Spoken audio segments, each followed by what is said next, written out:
Bienvenue dans le premier épisode de la série du podcast Écho du Labo, une série qui vous parle des recherches scientifiques en cours.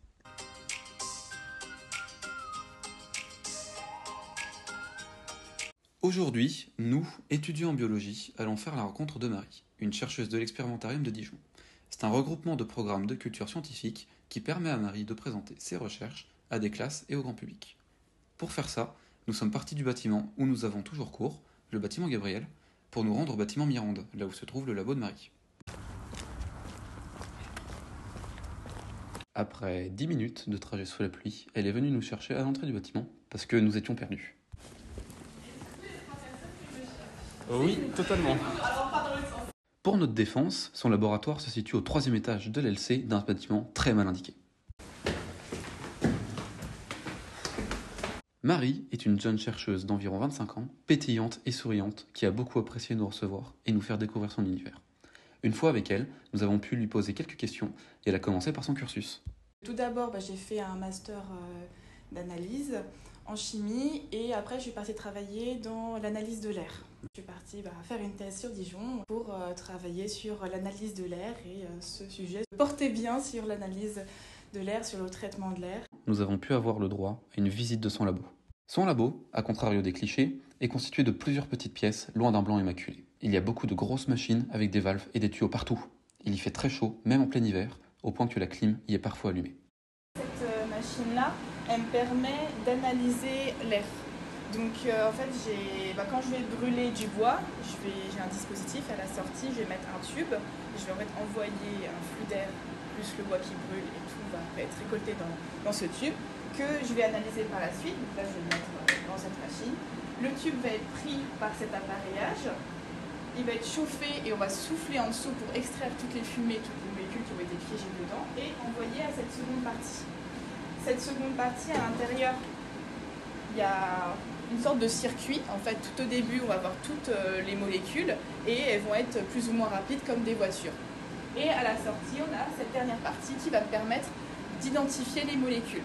Et après, l'ordinateur me dit qui est quoi et quelles sont les molécules qui sont présentes dans les fumées d'un boîtier. Nous lui avons ensuite demandé en quoi consiste sa recherche. Alors en fait, je peux dire que ma recherche est divisée en deux parties. Il y a la première, identifier les polluants libérés par les feux de forêt. Donc là, dans mon laboratoire, je brûle du bois. Et la deuxième partie, c'est de les identifier. Je les brûle, je les identifie. Ces expériences sont parfois dangereuses. J'ai eu une explosion dans mon laboratoire. J'ai sélectionné une molécule toxique à capturer. Lorsque je l'ai utilisée, j'ai vu qu'elle était sensible à l'air. Donc sensible à l'air, peut-être explosif. Ok, j'ai une manip où il n'y a pas du tout d'air. Je peux faire des mesures sans air. Je dis, je vais faire celle-là. Je ne ferai pas en présence d'eau, pas en présence d'air. Je fais juste celle-là pour voir comment ça se passe avec mes matériaux. Et la solution a bien aimé mes petits joints, a rongé mes petits joints. Et au bout d'un moment, une petite fuite. Air plus produit, explosion. Marie intervient à la nuit des chercheurs. Elle va à la réunion pour y rencontrer des enfants et le grand public pour expliquer ses recherches de manière vulgarisée. On en a alors profité pour lui demander ses motivations et ce qui lui plaisait tant dans cet exercice et ses rencontres. Il y a un côté un peu utile, ça fait pas super-héros, mais presque un peu mieux protéger les pompiers, donc c'est pour ça que c'était aussi un objectif. Moi, ce que j'aime au final, lorsque je présente mes résultats, c'est plus de l'échange. J'aime, je le fais aussi à Dijon et pas que je le ferai à La Réunion. Mais c'est présenter mes résultats autant auprès des jeunes que des plus vieux. Et puis des fois, ils apportent des solutions qui sont des fois bonnes, des fois moins bonnes. Et ça permet justement une ouverture d'esprit. Et qu'elle amène avec elle pour expliquer ses recherches aux enfants. Alors, j'ai des petits objets, donc j'exemple ma structure de zéolite. Donc ça, pour vous dire, c'est 100 000 fois plus petit qu'un cheveu.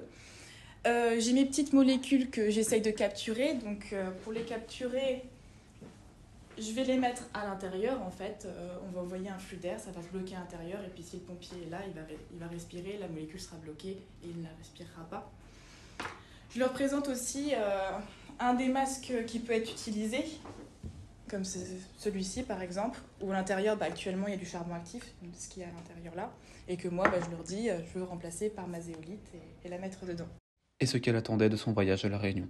Comme ce qu'on peut faire sur Dijon, on va rencontrer des classes, différents niveaux, même un grand public, et puis présenter notre recherche. Donc avec l'expérimentarium, on a un format de 20 minutes, et que ça soit adapté à tout le monde. On dit de 10 ans à X années. L'interview s'est terminée sur une conversation informelle où nous l'avons particulièrement remerciée pour son temps et son investissement. Elle nous a remerciés car cette interview lui a permis de faire une pause dans la rédaction de sa thèse qui a l'air interminable. C'est sur ça qu'on quittait le bâtiment Mirande, satisfait de cette rencontre, pour retourner dans nos locaux.